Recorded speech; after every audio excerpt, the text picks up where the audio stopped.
Hi there, hi, good morning everyone, and very happy new year to you.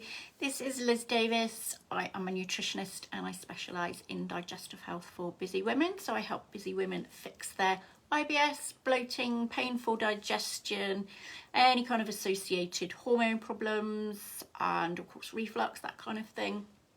And I do this with state-of-the-art gut testing and hormone testing and dietary and lifestyle upgrades to gently bring things back into balance for you.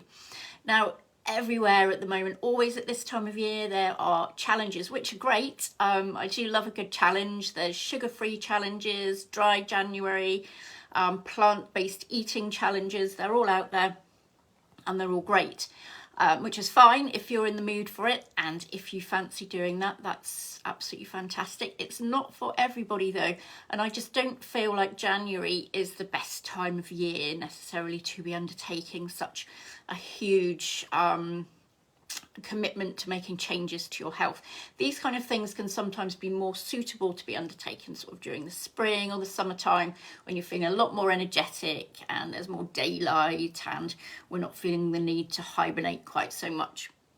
But there are, however, a few things you can do instead, and I think putting the emphasis more on making yourself feel better and carving out some space for yourself are definitely good habits to get into.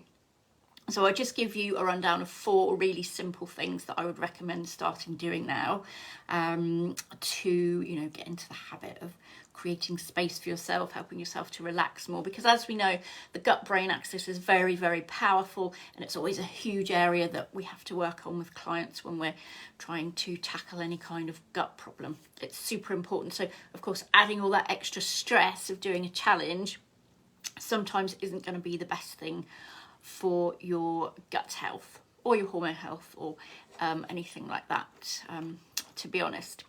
Okay, so first up then, a really big one, which we all tend to struggle with, is learning to say no more often. So if you can kind of give yourself permission to say no to people, for example, if you have, an overworked boss who is then putting a lot of demands on you, or your kids may be very demanding, or maybe you've got a spouse, for example, who doesn't do their fair share of the housework.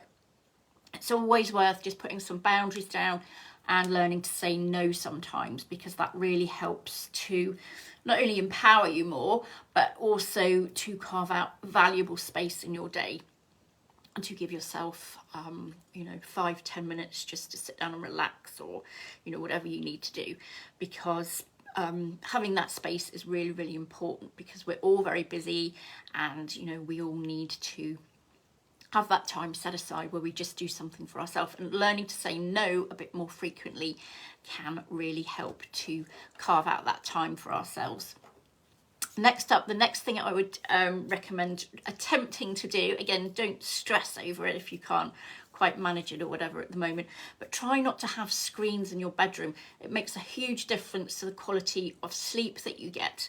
So even if we're just taking our tablet to bed to, watch some Netflix or something, you're still being constantly distracted by messages, emails pinging through, etc., etc. So it's best not to have them in the bedroom at all. Try and create that calm space in your bedroom, so you're not kind of getting distracted. And then there's the kind of blue light emissions as well from tablets and other devices, which can be very, very disruptive to our sleeping patterns. So in no way is it beneficial for us to have screens in the bedroom. If we wake up in the night as well, there's always that temptation to reach down and just have a quick scroll on our phone, and then you never get back to sleep, and there's stressful things on there, and it's just very, very unrelaxing.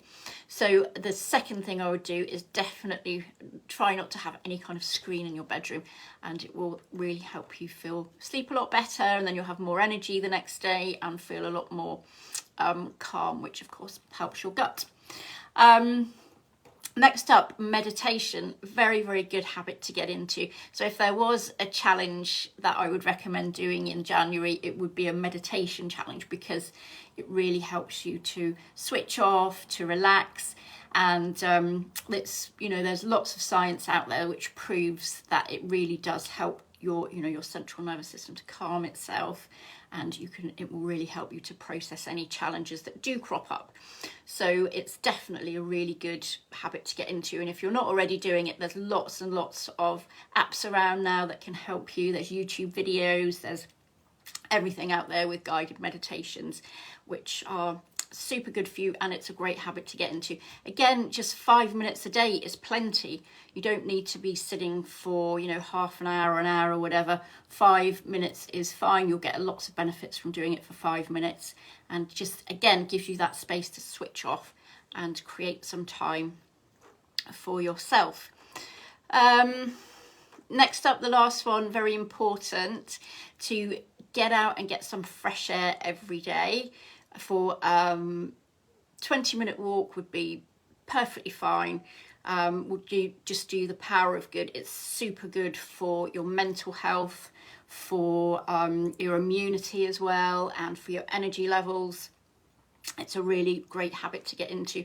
Again, it can be tricky to try and fit it in, but it's trying to find, just again, carve out that time. So maybe instead of doing the school run in the car, walk to do the school run, or get off the bus or the tube a couple of stops earlier. Anything like that to get you out in the fresh air and get you, get your blood pumping. And especially at this time of year when the tendency is to want to stay indoors and not go out, it can make you feel quite sluggish. So if you can get out and get the blood pumping and the lymph pumping a bit more, that is definitely another good habit to get into. Okay, so that's 4 really kind of quite easy challenges that aren't challenges for January, to help you kind of feel a bit more positive and carve out some time for yourself. So I hope you found that useful, and if you did, do like and share. And if you want any more information about my programs, do just pop me a DM info and I can get that information off to you. Okay, I shall see you next time. Bye.